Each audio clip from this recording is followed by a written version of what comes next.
नमस्कार आप सभी के, राधे राधे। आज हम एगो बहुत सुंदर सोहर गीत लेके आयल बनी। सुनी जा, लाइक और शेयर जरूर कर देव जा। आ गीत अच्छा लगे तो पूरा जरूर सुनब जा।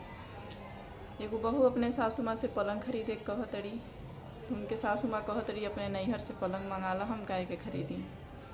तो गीत के माध्यम से बताओ तनी, सुनी जा आप सब। पलंगिया अइले बिकाए, पलंगिया अति सुंदर हो।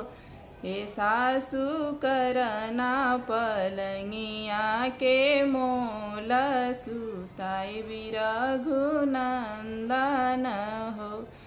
हे सासु करना पलंगिया के मोल, सुताई रघुनंदन हो।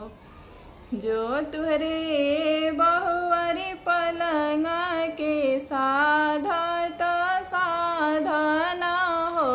बहुवरी नैहर से पलंग मंगाव, सुताव रघुनंदन हो। बहुवरी नैहर से पलंग मंगाव, सुताव रघुनंदन हो। एतना बचन बहुवरी सुनेली, सुनहि ना पावेली हो। स्वामी लिखिना वियोगवा के पतिया, पलंगिया मंगाई भी हो। स्वामी लिखिना वियोगवा के पतिया, पलंगिया मंगाई भी हो।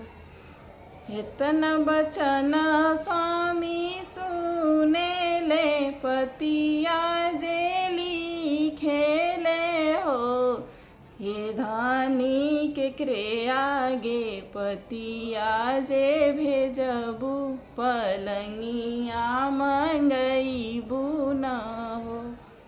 बाबा के आगे नौआ जाई हैं, भैया के आगे बरिया न हो।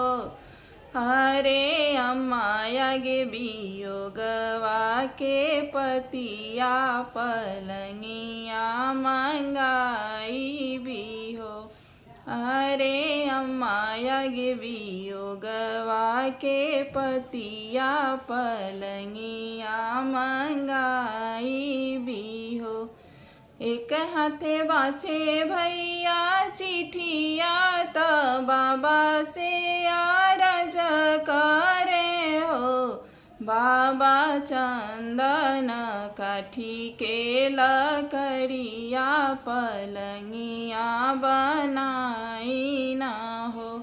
बाबा चंदन काठी के लकड़िया, पलंगिया बनाई ना हो। एक हाथे बाचे भैया चिठिया, त अम्मा से आरज करे हो। अम्मा रंगी दे भूलल की चुंदरिया, बहिनिया घरवा जाई भी हो। अम्मा रंगी देबू पियर चुंदरिया, बहिनिया घरे जाई भी हो। आगे आगे आवेला सार भार, पिछवा से चुनरी ना हो।